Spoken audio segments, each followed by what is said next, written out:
Determinado ilang miyembro ng Quezon City Police District na magbawas ng timbang at maging physically fit. Alinsunod po yan sa utos ng bagong PNP Chief na si Nicanor Bartolome na bumubuhay sa kanilang physical fitness program. May saksi exclusive si Marisol Aguilaman. Suntok dito, suntok doon. Kahit hinihingal na tagaktak ang pawis, tuloy pa rin ang pagbuboxing ng mga opisyal na ito sa QCPD. Determinado raw kasi sila magpaliit at magpa-sexy. Ayon na rin yan sa utos ng kanilang bagong hepe. Ngayon pa lamang po ay kinakailangang maghanda-handa na tayo kasi meron tayong ipapatupad na isang activity wherein we should be able to maintain our physical capability. Gusto namin na i-set din yung example na marami ang sumasama dito. Si SPO for Ilyas Mier, bahagya na raw pumayat sa timbang na 170 pounds. Pero itutuloy pa rin daw niya ang boxing para mapalit ang tiyan at bewang. Ganyan namin pati mga bagong pulis, mga bagong recruit para ma-maintain nila yung pangangatawan na nila. Hindi sila makaiwas sa sakit, malaking bagay yan. Dati na raw ginagawa ng QCPD ang ganitong klaseng exercise. At ngayon may direktiba ang kanilang bagong hepe, lalo raw nilang pag-iibayuhin ang pagpapalakas ng kanilang katawan. Tama yun, mas magandang direktiba uli yun kasi para maging physically fit. Dapat physically fit ka dahil may mga instances na kahit sabihin natin nag-opisina ka, may mga panahon na kailangan mong mag-responde. Sa taong ito lang, 2 miyembro ng Quezon City Police ang namatay habang nasa duty dahil sa high blood at atake sa puso. Magkakaroon lang ng konting variation dito kasi sa usapan namin kanina ay aking sinabi na it should be based on the body mass index so that may kaukulang edad na kinukonsider dito. Matatanda ang nung panahon ni Senator Panfilo Lacson bilang PNP Chief, ipinatupad niya ang 34-inch waistline sa mga pulis. Ako si Marisol Abduraman, ang inyong saksi. At narito naman po ang mabilis na sulyap sa ibang balita. Pumasok na sa Philippine Area of Responsibility ang bagyong Onyok.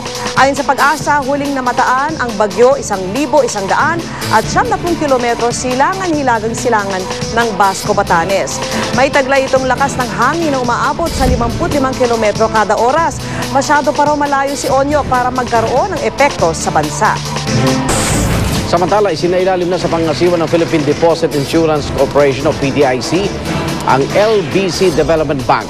Ayon sa PDIC, hindi sapat ang pondo ng LBC para matugunan ang pananagutan ng mga kliyente nito. Tiniyak naman ng PDIC na maibabalik nila sa loob ng ilang buwan ang insured amount na 500,000 pesos bawat depositor. Matapos ang 2 bugso ng oil price hike noong nakaraang linggo, magpapatupad naman ng bawas presyo sa produktong petrolyo ang ilang kumpanya ng langis. Simula mamayang alas 12:01 ng madaling araw, 50 sentimo kada litro ang rollback ng Shell, Chevron at Sea Oil sa kanilang premium gasoline at kerosene. 20 sentimo kada litro naman ang bawas presyo sa regular gasoline at diesel. 50 sentimo kada litro rin ang bawas presyo ng Eastern Petroleum sa kanilang premium gasoline. 25 sentimo kada litro naman ang rollback sa kanilang diesel at kerosene. Susunod naman ang Petron, Total at Phoenix Petroleum sa rollback bukas ng alas 6 ng umaga. At sa kabila ng rollback, magsasagawa ng noise barrage ang grupong Piston bukas upang kondenahin ang umano'y overpricing sa langis. Sa showbiz saksi, gumugulong na ang shooting ng pelikulang pagtatambalan ni Chris Aquino at Dingdong Dantes. At matapos makatrabaho si Dingdong, gusto naman daw makasama ni Chris sa movie project ang girlfriend ng aktor na si Marian Rivera. Saksi si Aubrey Carampel. Masayang ibinalita ni Chris Aquino na nakapag-shooting na sila ni Dingdong Dantes para sa kanilang Metro Manila Film Fest movie na Segunda Mano. First time nga raw niyang makasama sa isang proyekto si Dingdong, kaya excited siya para sa kanilang pelikula. Nakausap pa raw niya ang girlfriend ni Dingdong na si Marian Rivera bago simula ng shooting. Kasi sinabihan niya ako, ate dadalaw ako. Sabi ko, anytime, all the time. Come. Kasi, I'm sure you all know this. She was my friend even before Dong became my friend. Sabi ko nga sa kanya na stress-free ang magiging shooting ni Dong para sa kanya.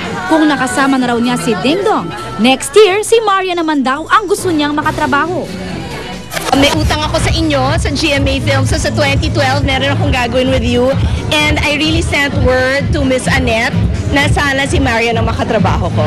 Samantala, halos magkasunod namang dumating si Chris at ang mag-amang Vice President Jejomar at Makati Mayor Junjun Binay. Sila kasi ang mga panauwing pandangal sa opening ng salon ng kilalang hairstylist at makeup artist na si Jing Moniz. Nakiusap naman si Chris na huwag na raw sana silang intrigahin pa ni Mayor Junjun.